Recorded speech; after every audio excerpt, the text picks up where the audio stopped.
Hola, buen día compañeros y maestra. El día de hoy mis compañeros Josué, Alexis, Jocelyn y yo, Sherlyn, les vamos a hablar sobre el procedimiento extraordinario, sus características, fases y cómo es que se llevaba a cabo.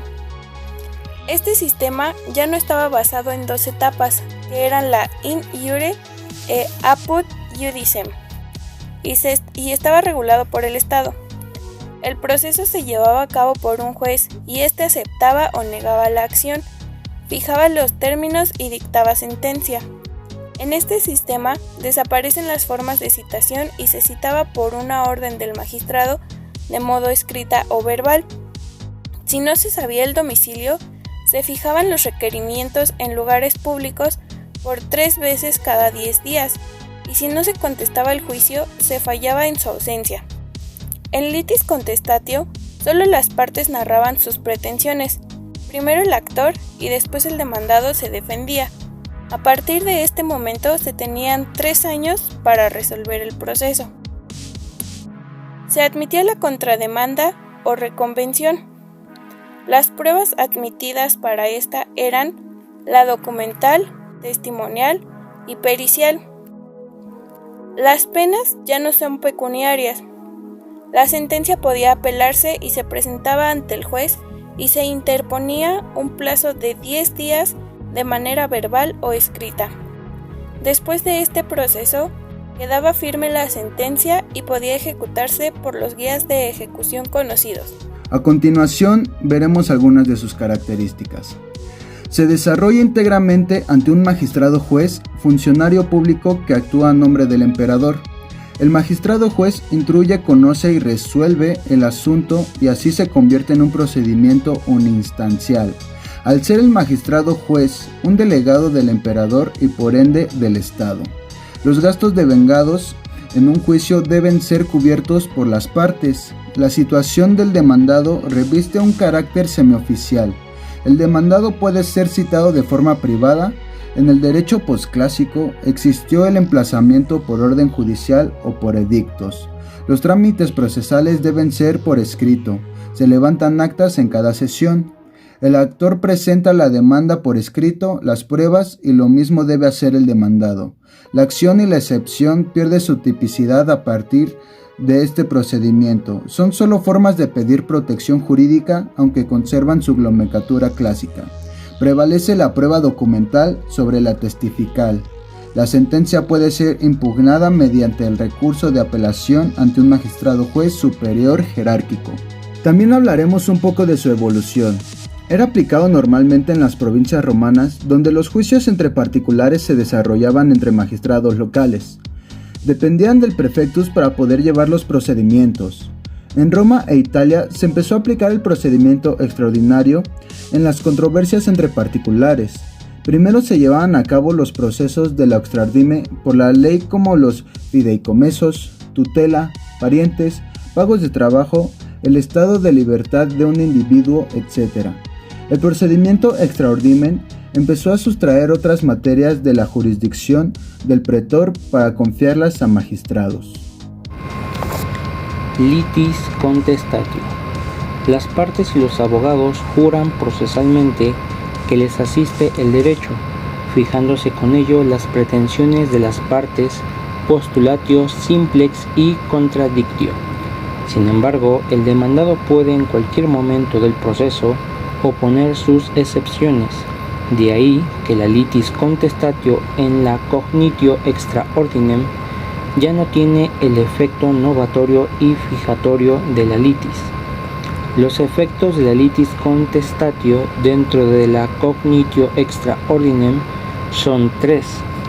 La número 1 se toma como punto de partida para contabilizar los 3 años que se fija como duración máxima del proceso judicial. Número 2, como referencia para considerar el ámbito de los derechos que se le reconocerían al actor en caso de sentencia condenatoria. Y número 3, produce la liti pendente, fijando las posiciones de las partes. Continuamos con los principios, los cuales son 4 puntos. Número 1. El que afirma debe probar no el que niega. Número 2. Las pruebas deben ser aportadas por las partes en litigio. Número 3. La prueba versa sobre hechos. Y número 4. A partir del derecho posclásico surge el principio inquisitivo. Esto es, que el juez puede adquirir, investigar o traer toda clase de pruebas al proceso. En clases podemos ver las presunciones, en la cual dispensas de prueba si se prueban determinados hechos en razón a que el juez extrae de esos mismos hechos unas determinadas consecuencias jurídicas, las cuales son dos tipos. Número 1, las iuris et de iure, cuando contra la presunción no se admite prueba alguna, y la número 2, iuris tantum, cuando la presunción es admitida en tanto no sea destruida por otra prueba. Diferencias entre el procedimiento extraordinario y el procedimiento formulario. En el procedimiento formulario se caracteriza la segunda fase del desarrollo procesal en Roma. Fue aceptado por el pretor Peregrinus, quien desde el 242 a.C. administraba justicia en litigios entre romanos y extranjeros. El proceso formulario se caracteriza por una mayor actividad del magistrado en la ordenación del proceso, que se manifiesta desde la citación del demandado, la tipicidad de la fórmula escrita para cada supuesto.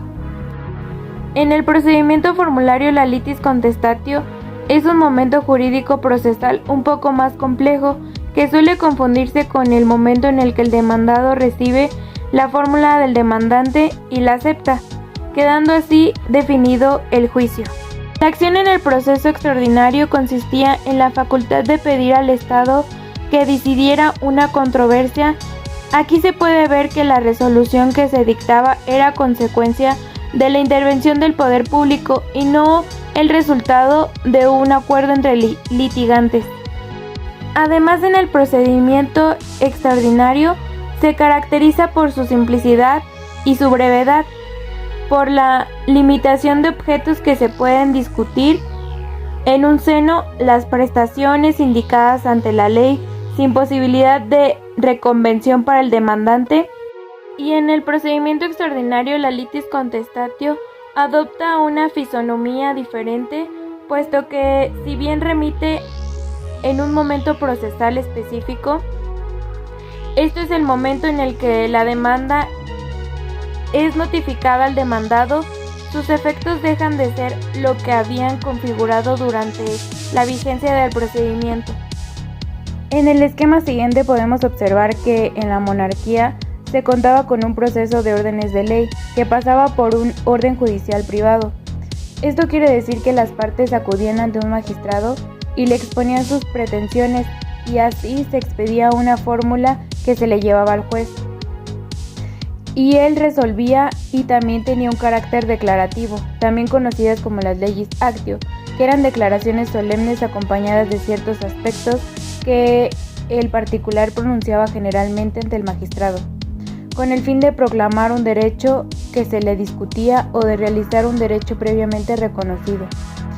En la República se llevó a cabo el proceso formulario, el cual tenía el orden judicial privado, el sacramento, el actio per iudicis, que eran declaraciones que se aplicaban especialmente en los juicios divisorios, el percodictionem, que era la acción civil abstracta por una causa que existe pero no se especifica, el permanus inectionem, que era la acción por la cual se permitía proceder contra la persona del deudor a fin de hacerlo que cumpliera con sus obligaciones, el perpignoris capionem, que era la acción que permitía a los titulares de ciertos créditos apoderarse extrajudicialmente de una cosa perteneciente al deudor.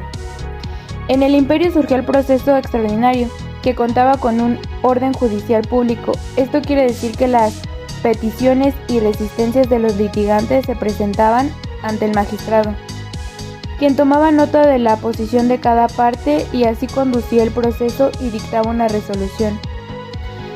El intentatio era la hipótesis afirmada por el actor que si se probaba daba lugar a la condena del reo. El demonstratio era la parte por la cual se expresa la causa del intentatio. Así se reclama y este asunto se litiga. El adjudicatio era una acción que aún no estaba resuelta o que no había recibido una resolución concreta. El condenatio era la orden que daba el juez de absolver o condenar al reo.